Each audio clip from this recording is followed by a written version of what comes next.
Hello dear students, welcome to the economics class of Gopalswamy Independent PU College, Mysuru. I am Suma, economics lecturer.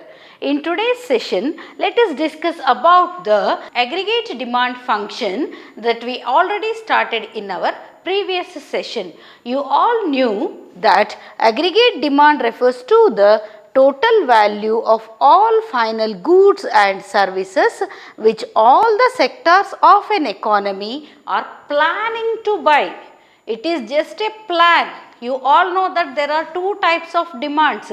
First one is ex ante demand and the second one is ex post demand. It is one which is ex ante demand, that is which is planned to buy. It is not yet happened, it is planned. So, the total value of all final goods and services which all the sectors of an economy, you all know that there is a household sector, production sector, consumption sector as well as the foreign exchange sector. Here even the government sector is also included in the sectors of an economy. So, which all the sectors of an economy are planning to buy at a given level of income. You should keep in mind these 2 points. These are very important points. At a given level of income during a period of an accounting year. This is very important because we calculate everything. All economic factors are calculated keeping in mind two important things. The first one is at a given level of income. And the second one is during a period of time, it is usually an accounting year, a period between 12 months. So, therefore, the aggregate demand refers to the total value of all the final goods and services which all the sectors of an economy together are planning to buy at a given level of income during a period of an accounting year. This is done at the beginning of the accounting year. Usually when the budget is made for the future expenditure related to one particular year or one particular accounting year, then this is calculated. So, when we come to know about the aggregate demand for the product, both in terms of consumption as well as investment, we will get an idea as to how much to produce, because you all know that the major problems of an economy everywhere around the world is three. That is what to produce, how to produce, for whom to produce. So, here we are bothered about how much to produce, that is what is the quantity required for what and what sectors, how much product is required. So, to decide about it, we have to perform the graphical representation. We have to represent it in terms of a graph. So, this is the graphical representation of the aggregate demand function. So, the aggregate demand function is like this. In this 0 to x axis, we have mentioned income.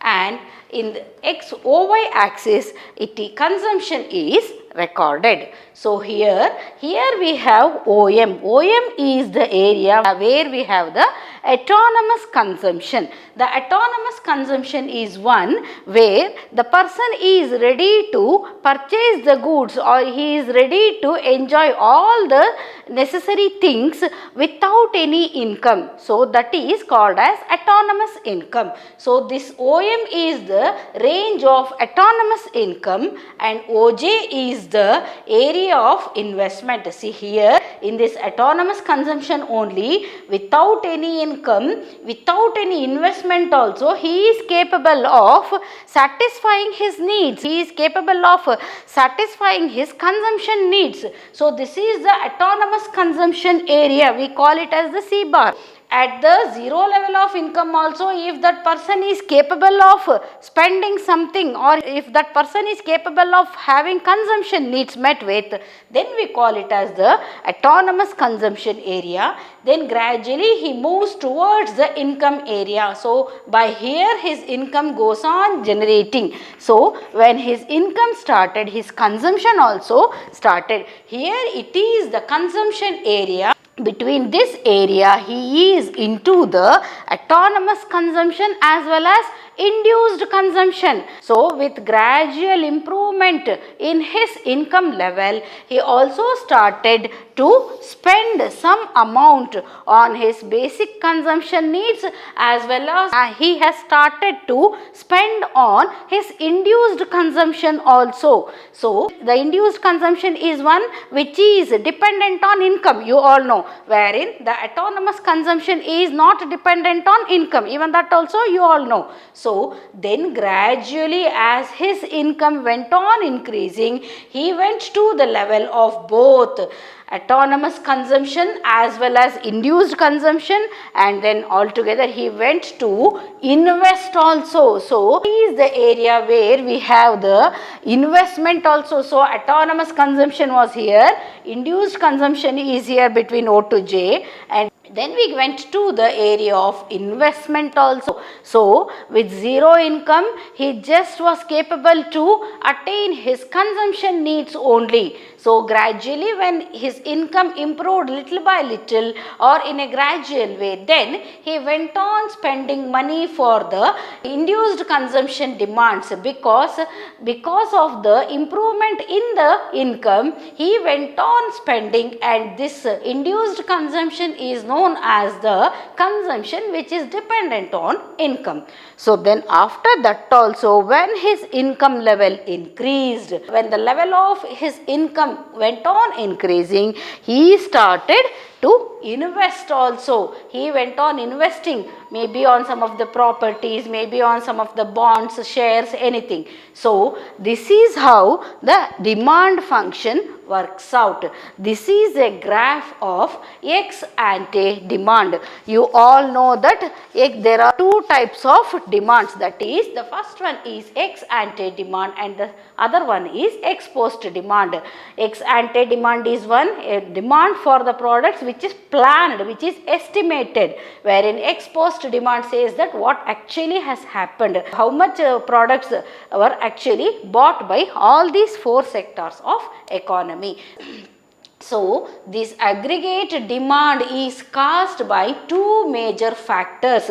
The first one is consumption demand and the second one is demand for investment. In all the sectors of an economy, there is a greater need for consumption of the products. Maybe it is households need the day-to-day purchase of the consumption goods, wherein the government is also involved in the buying of the goods from the production sector. That is one among the four sectors. Government sector is also involved.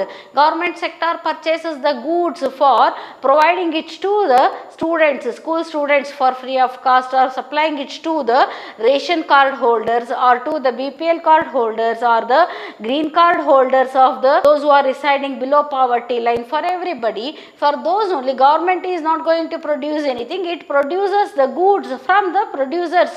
Maybe if it is an agricultural product, it purchases from the farmers, and if it is an industrial product, the government purchases it from the industrialists. Likewise, the government is giving free cycles to the students who are studying in government schools, and again for this the government has purchased lakhs of cycles from the cycle manufacturing industry. You got it? So like this, government is also a major sector of economy which is into the spending for the investment, spending of the goods for supplying it to the general public. So therefore, the aggregate demand is caused by these two reasons, these two economic factors, and they are the consumption as well as investment. ಯಾವುದೇ ಪದಾರ್ಥದ ಬೇಡಿಕೆ ಹೇಗೆ ಹೆಚ್ಚಾಗತ್ತೆ ಅಂದರೆ ಅದನ್ನು ಬಳಕೆ ಮಾಡುವ ಬಳಕೆದಾರರ ಅಗತ್ಯಗಳಿಗೆ ತಕ್ಕ ಹಾಗೆ ಹಾಗೂ ಅಲ್ಲಿ ಬೇರೆಯವರ ಒಂದು ಇನ್ವೆಸ್ಟ್ಮೆಂಟ್ ಅಥವಾ ಹೂಡಿಕೆಯ ಕಾರಣಗಳಿಗಾಗಿ ಅಲ್ಲಿ ಪದಾರ್ಥಗಳ ಬೇಡಿಕೆ ಹೆಚ್ಚಾಗತ್ತೆ. ಸರ್ಕಾರ ಇದನ್ನು ಒಂದು ಹೂಡಿಕೆ ಅಂತ ತಿಳ್ಕೊಂಡು ಅದನ್ನು ತಗೊಂಡು ಬಂದು ಪದಾರ್ಥಗಳನ್ನ ತನ್ನ ಒಂದು ಶಾಲೆಗಳಲ್ಲಿ, ಸರ್ಕಾರಿ ಶಾಲೆಗಳಲ್ಲಿ ಓದ್ತಾ ಇರುವಂಥ ವಿದ್ಯಾರ್ಥಿಗಳಿಗೆ ಉಚಿತವಾಗಿ ವಿತರಣೆ ಮಾಡುತ್ತೆ. ಅದು ಸರ್ಕಾರ ಅಲ್ಲಿ ಅದು ಹೂಡಿದೆ ಅದರ ಹಣವನ್ನು, ಆ ಹಣವನ್ನು ಹೂಡಿ ಆ ಒಂದು ಸೈಕಲ್ಗಳನ್ನಿರ್ಬೋದು ಅಥವಾ ಮಧ್ಯಾಹ್ನದ ಬಿಸಿ ಊಟಕ್ಕೆ ಬೇಕಾದ ದಿನಸಿ ಪದಾರ್ಥಗಳಿರ್ಬೋದು ಎಲ್ಲವನ್ನೂ ಸರ್ಕಾರ ಖರೀದಿ ಮಾಡಿ ಆನಂತರ ಅದನ್ನು ಅದು ವಿದ್ಯಾರ್ಥಿ ವಿದ್ಯಾರ್ಥಿಗಳಿಗೆ ಅಥವಾ ಶಾಲೆಗಳಿಗೆ ಒದಗಿಸುತ್ತೆ. ಹಾಗಾಗಿ ಈ ಒಂದು ಸಂದರ್ಭದಲ್ಲಿ ಈ ಒಂದು ಅಗ್ರಿಗೇಟ್ ಡಿಮಾಂಡ್ ಅಥವಾ ಒಟ್ಟು ಮೊತ್ತದ ಬೇಡಿಕೆಯನ್ನು ನಾವು ನಿರ್ಣಯ ಮಾಡಬೇಕಾದಾಗ ಈ ಒಂದು ಆರ್ಥಿಕ ವಲಯದ 4 ಕ್ಷೇತ್ರಗಳಲ್ಲಿ ಬೇಕಾದಂಥ ಬೇಡಿಕೆ, ಅದರಲ್ಲಿ ಇರುವಂಥ ಬೇಡಿಕೆಯನ್ನು ತಿಳಿದುಕೊಂಡು ಆ ನಂತರನೇ ನಾವು ಊಹೆ ಮಾಡಿ ಈ ವರ್ಷಕ್ಕೆ ಈ ಪದಾರ್ಥವನ್ನು ಇಷ್ಟರ ಮಟ್ಟಿಗೆ, ಇಷ್ಟು ಕ್ವಾಂಟಿಟಿಯಲ್ಲಿ ಅಥವಾ ಇಷ್ಟು ಸಂಖ್ಯೆಯಲ್ಲಿ ನಾವು ತಯಾರು ಮಾಡಬೇಕು ಅಂತ ಹೇಳಿ ಅದು ನಿರ್ಧಾರ ಮಾಡುತ್ತೆ. ಇದಕ್ಕೆ ಒಂದು ಬಡ್ಜೆಟ್ ಕೂಡ ಮಾಡ್ತಾರೆ. ಆ ಬಡ್ಜೆಟ್ ಮೂಲಕ ಅದನ್ನು ಎಲ್ಲ ಸೆಕ್ಟಾರ್ಗಳಲ್ಲೂ ಪ್ರೊಡ್ಯೂಸ್ ಮಾಡಿ after when it is produced as per the plan, as per the budget, then it will be executed in the future years. So therefore this aggregate demand function is called as the ex ante demand function also. Gradually ಮನುಷ್ಯನಿಗೆ ಸಂಪಾದನೆ ಇಲ್ಲದೆ ಇದ್ದಾಗ ಅವನು ಸಂಪಾದನೆ ಇಲ್ಲದೇನೆ ಊಟ ಮಾಡ್ತಾ ಇರ್ತಾನೆ, ಅವನ ಆದಾಯವೇ ಇಲ್ಲದೇನೆ ಅವನು ಊಟ ಮಾಡ್ತಾ ಇರ್ತಾನೆ. ಇದನ್ನು ನಾವು ಅಟಾನಮಸ್ ಕನ್ಸಂಪ್ಷನ್ ಅಂತ ಹೇಳ್ತೀವಿ. ಅವನಿಗೆ ₹1 ಆದಾಯ ಇಲ್ಲದೇನೆ ಅವನು ಶೂನ್ಯ ಆದಾಯದಲ್ಲಿ ಅವನ ಎಲ್ಲ ಬಳಕೆಯ ವಸ್ತುಗಳನ್ನ ಪಡ್ಕೊಳ್ತಾ ಇರ್ತಾನೆ, ಅವನ ಎಲ್ಲ ಕನಿಷ್ಠ ಅಗತ್ಯಗಳನ್ನು ಅವನು ಪೂರೈಸ್ಕೊಳ್ತಾ ಇರ್ತಾನೆ. ಇದನ್ನು ನಾವು ಅಟಾನಮಸ್ ಕನ್ಸಂಪ್ಷನ್ ಅಂತ ಹೇಳ್ತೀವಿ. This autonomous consumption is totally not dependent on income. ಅಂದರೆ ಆತ ಸ್ವತಂತ್ರವಾಗಿ ಏನು ತಾನು ಖರ್ಚು ಮಾಡ್ಕೊಳ್ತಾನೆ ಅದಕ್ಕೆ ಅವನ ಆದಾಯವೇ ಇಲ್ಲದೆ ಇದ್ದಂಗೂ ಅವನು ತನ್ನ ಬೇಡಿಕೆಗಳನ್ನ ಪೂರೈಸ್ಕೊಳ್ತಾ ಇರ್ತಾನೆ. ಆದ್ದರಿಂದ ನಾವು ಇದನ್ನು ಅಟಾನಮಸ್ ಕನ್ಸಂಪ್ಷನ್ ಅಂತ ಹೇಳ್ತೀವಿ. ಅದಾದಮೇಲೆ ಗ್ರ್ಯಾಜುಯಲ್ ಆಗಿ he enters the area of induced consumption. Induced ಕನ್ಸಂಪ್ಷನ್ನಲ್ಲಿ ಅವನು ತನ್ನ ಆದಾಯದ ಮೂಲ ಸ್ವಲ್ಪ ಹೆಚ್ಚಾದ ಹಾಗೆ ಅವನು ತಾನು ಖರೀದಿಸುವ ಪದಾರ್ಥಗಳ ಸಂಖ್ಯೆ ಹಾಗೂ ಅದರ ಗುಣಮಟ್ಟವನ್ನು ಕೂಡ ಹೆಚ್ಚಿಸ್ಕೊಳ್ತಾನೆ. ಹಾಗಾಗಿ induced consumption is totally dependent on income.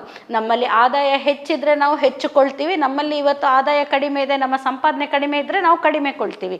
So it is purely dependent on our level of income. The next one is investment. So autonomous ಕನ್ಸಂಪ್ಷನ್ನಿಂದ ಅವನು ಇಂಡ್ಯೂಸ್ಡ್ ಕನ್ಸಂಪ್ಷನ್ಗೆ ಬಂದ. ಇಂಡ್ಯೂಸ್ಡ್ ಕನ್ಸಂಪ್ಷನ್ನಲ್ಲಿಯೂ ಹಾಗೆ ಅವನಿಗೆ ಉಳಿದ ಹಣವನ್ನು ಅದನ್ನೆಲ್ಲ ಪೂರೈಸಿಕೊಂಡ ನಂತರ ಉಳಿದ ಹಣವನ್ನು ಅವನು ಇನ್ವೆಸ್ಟ್ಮೆಂಟ್ ಕಡೆಗೆ ತಿರುಗಿಸ್ತಾನೆ. ಅಂದರೆ this is one where we find when the demand for A product by all the sectors of an economy is decided at a given level of income and during a period of an accounting year. These two are a very important things in this definition. So aggregate demand function is the ex ante demand function. So after this aggregate demand function is done, when once at the end of that year we prepare the ex post function, that is ex ante demand is one which is actually planned, wherein the ex post demand is one which is actually happened, which had actually happened over that period of year. ನಿಮಗೆ ಗೊತ್ತು, ಒಂದು budget ಹಾಕ್ತಾರೆ ಮನೆಗಳಲ್ಲಿ. ಆ ಬಡ್ಜೆಟ್ಗಿಂತ ಹೆಚ್ಚಾಗಿನೂ ಖರ್ಚಾಗಬಹುದು, ಕಡಿಮೆನೂ ಖರ್ಚಾಗಬಹುದು. ಆದರೆ ಆ ಎಕ್ಸ್ ಆಂಟೆ ಮತ್ತು ಎಕ್ಸ್ ಪೋಸ್ಟ್ ಡಿಮಾಂಡ್ನ ಡಿಫ್ರೆನ್ಸ್ ಏನಿರುತ್ತೆ ಅದರಲ್ಲಿ ಸರ್ಕಾರ ಅರ್ಥ ಮಾಡ್ಕೊಳ್ಳುತ್ತೆ ಅಥವಾ ಪ್ರೊಡಕ್ಷನ್ ಸೆಕ್ಟರ್ ಅರ್ಥ ಮಾಡ್ಕೊಳ್ಳುತ್ತೆ. ನಾವು ಮುಂದಿನ ವರ್ಷ ಇನ್ನು ಹೆಚ್ಚು ಎಷ್ಟು ಖರೀದಿ ಮಾಡಬೇಕಾಗ್ಬೋದು ರಾ ಮೆಟೀರಿಯಲ್ಸ್ನ, ಅಥವಾ ಇನ್ನು ಮುಂದಿನ ವರ್ಷಗಳಲ್ಲಿ ನಾವು ಎಷ್ಟು ಹೆಚ್ಚನ್ನ ಉತ್ಪಾದನೆಯನ್ನು ನಾವು ಕಡಿಮೆಗೊಳಿಸಬಹುದು. ಯಾಕೆಂದರೆ ಈ ವರ್ಷ ಉತ್ಪಾದನೆ ಮಾಡಿರೋ ಪದಾರ್ಥಗಳೇ ಇನ್ನೂ ನಮ್ಮಲ್ಲಿ ಬಳಕೆ ಆಗದೆ ಉಳಿದಿದೆ. ಇದೆಲ್ಲವನ್ನು ಡಿಸೈಡ್ ಮಾಡೋದಕ್ಕೆ ನಾವು ಈ ಅಗ್ರಿಗೇಟ್ ಡಿಮಾಂಡ್ ಫಂಕ್ಷನ್ ಬಗ್ಗೆ ತಿಳ್ಕೊಳ್ಳೇಬೇಕಾಗಿರುತ್ತೆ. So therefore this aggregate demand function helps you to understand about the actual need for the product. So it is based on the difference between the ex ante demand as well as ex post demand.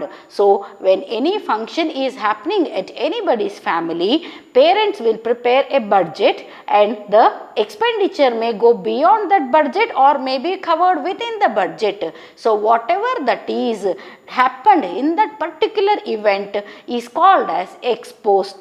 So this is very, very important for an economical sector to decide about the demand for the product, and therefore only accordingly they manufacture the goods and think of generating the services too. This aggregate demand function shows the total demand for that particular product that exists out of the demands for consumption as well as demands for investment. The consumption demands and investment demands are also taken together, and at each level of income, because as his level of income increased, he went on increasing his autonomous consumption as well as induced consumption as well as the investment consumption. So if his income goes on increasing, his induced consumption will also increase as well as his investment consumption will also increase. So at each level of income, the aggregate demand function shows the total demand for the product both in terms of the consumption as well as the investment. So now let us discuss about the investment function.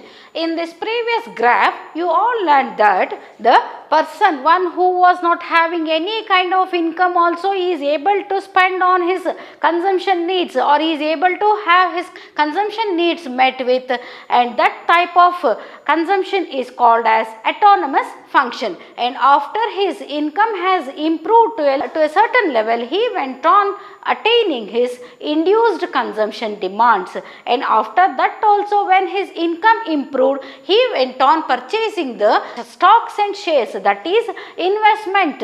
He went on investing on the securities, stocks, shares, debentures, or on real estate, or on any kind of the property, or maybe on the gold, anything. So first, each and every person is not dependent on his meeting of his consumption needs, and after that he was capable to have his own consumption demands, which is totally dependent on the income, and that is called as the induced consumption. And after that he went on increasing to spend on the investments also, because for future prospects he is ready to spend also. So that may be called as savings also, or future security arrangement also. So now let us see what is investment and about the graphical presentation of the investment function. Investment is the purchase of stocks, shares, debentures, government bonds and equities. Today many of the people who have additional income, that is marginal income, we call it as marginal propensity to savings, that is additional capacity to save. So to avoid taxes or to evade the tax also, the people are ready to invest on one or the other type of the shares or securities.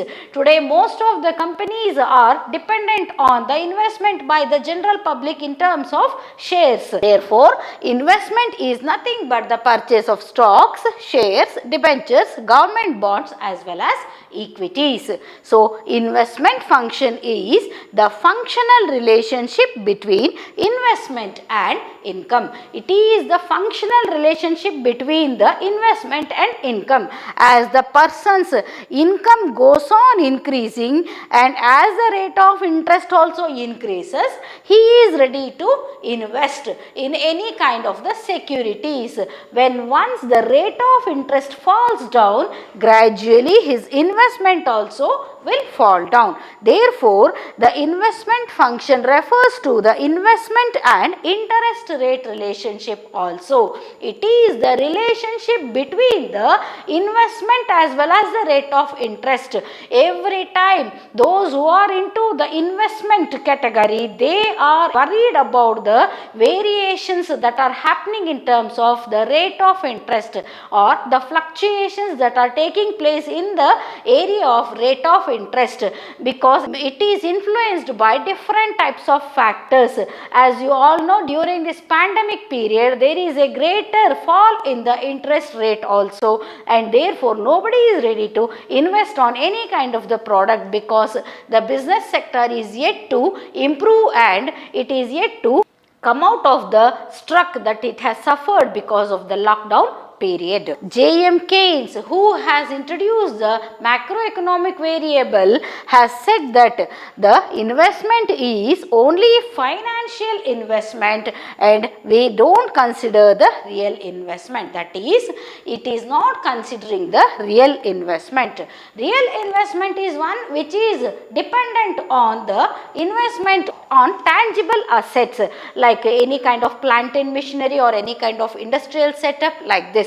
Therefore, According to J.M. Keynes, in his Keynesian macroeconomic theory, he says that the investment is only financial investment. See, all these are only the papers, bonds, the securities, and nothing is tangible here. Tangible means anything that can be purchased for real investment, that is the plant and machinery or any industrial setups or any organizational setup. Here you don't have anything. It is just a financial investment, because here everything includes the investment or spending of the finance, that is purchase of stocks, shares, debentures, government bonds and equities. So all these are going to fetch them money in terms of currency only, and not in terms of any kind of the machinery, plant or land or any other organizational setup. So therefore J.M. Keynes says that this is the financial investment and not real investment, and therefore only it is dependent on purely the interest rate. So when once the interest rate falls, the investment will also decrease. Here let us see, at the zero level there is no investment. When the rate of interest was 8, then the person is capable to invest 500 rupees. This is the investment and this is the rate of interest. Okay. So, at the rate of interest of 8, each person is ready to spend 500 rupees for investment, because rate of interest at 8% is a very greater rate and it fetches lots of income to that person. But when it comes to the reduction, as gradually the rate of interest came down from 8 to 6, his investment rate also reduced. So he invested only 400 rupees, and when once it has come down to 4, he spent only 300 rupees, and when it still came down to 2%, then he is ready to spend only 200 rupees. So at the rate of interest of 8% for government securities or bonds, he invested 500 rupees, wherein at the rate of interest of 2, he is ready to invest only 200 rupees. That is only when it is made mandatory from the organization to purchase, or when he was influenced by his previous experiences that in future it may improve also. So therefore this is the investment function. You can see here the investment is a dependent variable and the rate of interest is independent variable. This investment is totally dependent on the increase in the rate of interest. If the rate of interest goes on increasing, his investment will also increase. If the rate of interest is in a declining way, then the investment is also in a declining way. So therefore, it is the investment function which helps us to know about the functional relationship between the rate of interest as well as the investment amount. As the person improves himself from the position of the autonomous consumption to the induced consumption to the investment situation, so then he gradually starts calculating as to which company's share or security is going to fetch him maximum amount of income, and at this stage he is going to take decisions related to the investment patterns. Therefore, there is a functional as well as inverse relationship between the investment as well as the rate of interest. So it can be easily understood with the help of this graph. Dear students, in today's thought for the day, I have a quote that is, "Time and tide waits for none." As you all know, whether we work or we don't work, then also the time passes and the tides in an ocean will come and go according to their wave force or according to their magnitude of the water that is pushing them. The time and tide waits for none. They do their work according to their schedule. They wait for nobody. So being students, you all should know the value of time, because as you grow up, you will come to know about the importance of education when you come to the public life. So therefore only don't waste the time. Though even in this pandemic period also, because of the assistance of these communication facilities, we are able to communicate with each other, and you are able to listen to the lessons and understand it because of this online facility. So you have to make use of this and don't waste the time, and have to try to score more in your examinations. So this is an important message for the students, and I hope you will follow this. With this, I conclude this session. Thank you.